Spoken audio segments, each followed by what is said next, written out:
Foot over bridge থাকতে বাংলাদেশের অধিকাংশ মানুষ কেন জীবন ঝুঁকি নিয়ে রাস্তা দিয়ে পারাপার হয়, কিংবা আমরা অনেক সময় ময়লার ঝুড়ি থাকতেও কেন বাইরে ময়লা ফেলে নোংরা করি।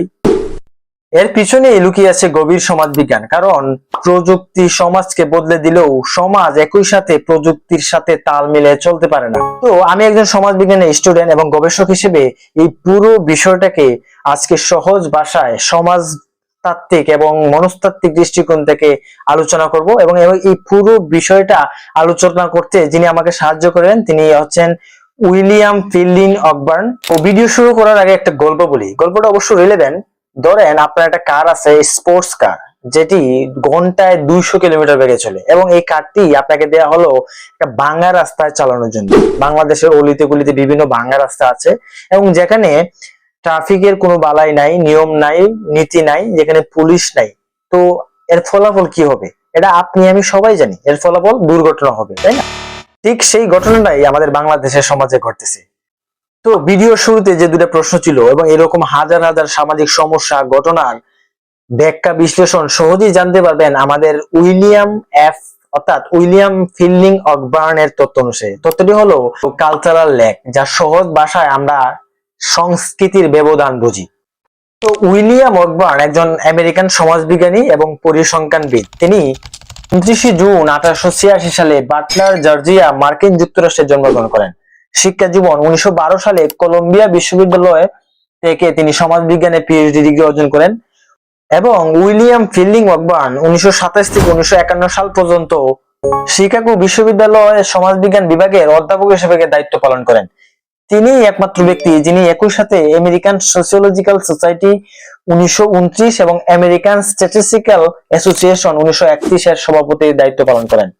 তো উইলিয়াম অকবার্ন 1922 সালে তার বিখ্যাত গ্রন্থ সোশ্যাল চেঞ্জ গ্রন্থে তার এই তত্ত্বটি বা থিওরিটি প্রদান করেন, যেটির নাম আমরা কালচারাল ল্যাগ, অথবা সহজ বাংলা যদি আমরা বলি তাহলে এটা হচ্ছে সংস্কৃতির ব্যবধান তত্ত্বটি প্রদান করেন।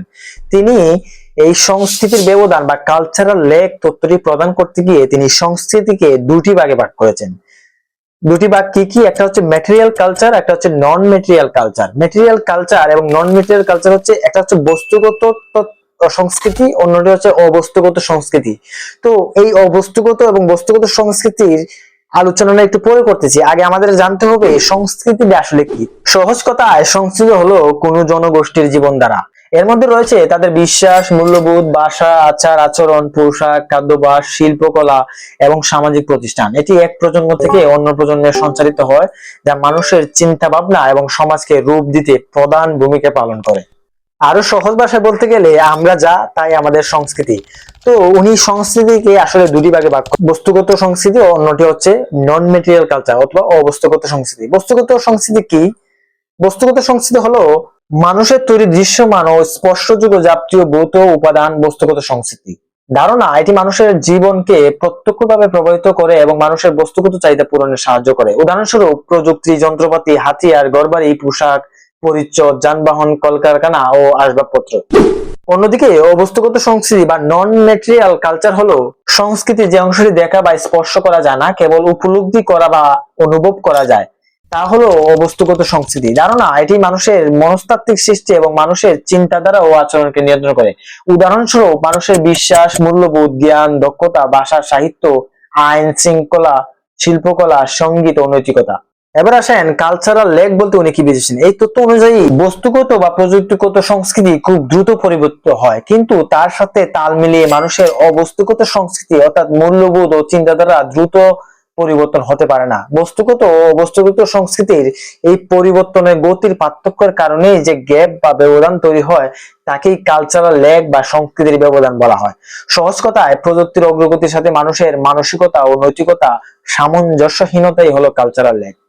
উদাহরণস্বরূপ আপনি চাইলে, আপনার কাছে টাকা আছে, আগামীকাল থেকে একটা বিশ্ববিদ্যালয়ের কাজ শুরু করে দিতে পারেন, যেটি আগামী 1 মাসে হয়তো গড়ে তোলাও সম্ভব। কাঠামোগত ভাবে সেটা হয়তো একটা বিশ্ববিদ্যালয় তৈরি হয়ে যাবে, কিন্তু এই যে কাঠামোটা তৈরি করলেন সেটি একই সাথে আপনি এই যে বিশ্ববিদ্যালয়ের নিয়ম নীতি, আচার আচরণ, শিক্ষা, এগুলো একই সাথে গড়ে তুলতে পারবেন না। ইউনিভার্সিটি কর্তৃপক্ষ চাইলে এসি প্রজেক্টর, ডিজিটাল ক্লাসরুম আগামী কয়েকদিনের মধ্যে ক্লাসরুমে দিতে পারে, কিন্তু ব্যাপারটা হলো 200 কিলোমিটার বেগে চলতে পারে কোনো স্পোর্টস গাড়িকে ভাঙা রাস্তায় চলতে দেওয়া মতো, ফলে দুর্ঘটনা দেখা দিবে। ঠিক তেমনি আপনার বিশ্ববিদ্যালয়ের কিছু কিছু শিক্ষক শিক্ষিকা স্লাইড বা প্রজেক্টর ডিজিটাল ক্লাসরুম থাকা সত্ত্বেও সেটি পুরনো নিয়মে চক ডাস্টার দিয়ে ক্লাস নেবে, বই নিয়ে দেখে দেখে রিডিং পড়ে চলে যায়। এমনকি আমার মনে আছে এক বিশ্ববিদ্যালয়ের শিক্ষক চ্যাট জিপিটি আবিষ্কারের 1.5 বছর পর আইসা তিনি আমাদের চ্যাট জিপিটি যে আবিষ্কার হয়েছে সেটা দিয়ে যে লেখা যায় এবং সেটা নিয়ে কবিতা গান বা যে কোনো কিছু যে 2 মিনিটে বা মুহূর্তেই লেখা সম্ভব সেটা নিয়ে লেকচার দিয়েছিলেন।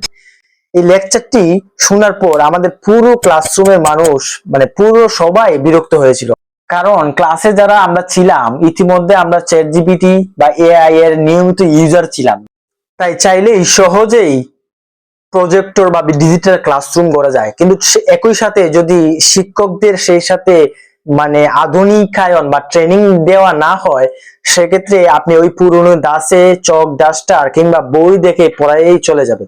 সো এই কারণেই এই যে গ্যাপটা বা প্রযুক্তির এবং সংস্কৃতির মাঝখানে যে মানে আমাদের যে গ্যাপটা তৈরি হয় এটাই অকবার্ন বলছেন যে এটা হচ্ছে সংস্কৃতির ব্যবধান। আরেকটা উদাহরণ দিই, আমার এক চাচি 2 বছর হয় ঢাকায় থাকেন, তিনি তার পূর্ববর্তী জীবন গ্রামে কাটিয়েছেন, 2 বছর হলো ঢাকায় আসছেন, তিনি আমাদের খুব আপন একজন মানুষ। তো উনার মেয়ে অসুস্থ হয় আমি শুনলাম, তো আমি জিজ্ঞেস করলাম ফোনে ওরে কি ডক্টর দেখাইছেন, উনি বলছে না আমি কবিরাজ খুঁজতেছি, আমি কবিরাজ দেখাবো। তো এই যে ব্যবধান, এই যে কালচার, এই যুগে আইসা উনি একটা হয়তো গ্রাম থেকে সরাসরি ঢাকায় চলে আসছে। এই যে ঢাকার যে কালচার, ঢাকার মানুষ কি কেউ এখন মানে কবিরাজের কাছে যাবে? আমার তো মনে হয় না, মানে হয়তো 1-2% যাবে, এগুলো হচ্ছে মানে আলাদা কেস। কিন্তু এই যে ঢাকার যে মানে কালচার বা সংস্কৃতি, উনি সহজেই কিন্তু গ্রাম থেকে সহজে শহরে চলে আসতে পারতেছে, কিন্তু একই সাথে গ্রামের সব নিয়ম নীতি বা তার আচার আচরণ শহরের মতো মানে হঠাৎ করে হয়ে যায় নাই। এই যে একটা গ্যাপ, এটাকেই তিনি আসলে মানে উইলিয়াম ফিল্ডিং অকবার্ন কালচারাল লেক হিসেবে বিভক্তিত করেছেন। তো কালচারাল লেকের ফলে দেখবেন গ্রামের মেয়েরা তাদের নিজস্ব প্রোফাইল পিকচার ফেসবুকে বা কোনো জায়গায় সোশ্যাল মিডিয়ায় আপলোড করে না, কারণ তারা এটাকে এখনো ভয় পায়। অন্যদিকে একটা গবেষণা দেখা গেছে 75% বাংলাদেশি মানুষ বিশ্বাস করে যে বাংলাদেশের ইন্টারনেট বলতে শুধুমাত্র ফেসবুক এবং ইউটিউবকে আমরা বলি, মানে ফেসবুক এবং ইউটিউব ছাড়া আমরা ইন্টারনেট বলতে আসলে এর বাইরে কোনো কিছু যে আছে আমরা সেটা জানি না। রাস্তায় আরো উদাহরণ দেখবেন, এরকম নানা উদাহরণ আপনাকে বলতে পারি। রাস্তা দেখবেন লাল বাতি জ্বললে আমরা রাস্তা পারাপার হই, ডিজিটাল ট্রাফিক সিগন্যাল দেয়া আছে যেখানে মানুষ সবুজ বাতি জ্বললে রাস্তা পার হবে এবং লাল বাতি জ্বললে স্টপ থাকবে, কিন্তু আমরা লাল বাতি সবুজ বাতির নিয়ম নীতির কোনো বালাই নাই, আমরা যখন মন ধরে রাস্তা দিয়ে হেঁটে হেঁটে রাস্তা পারাপার হই, আবার যখন মনে ধরে থেমে যাই।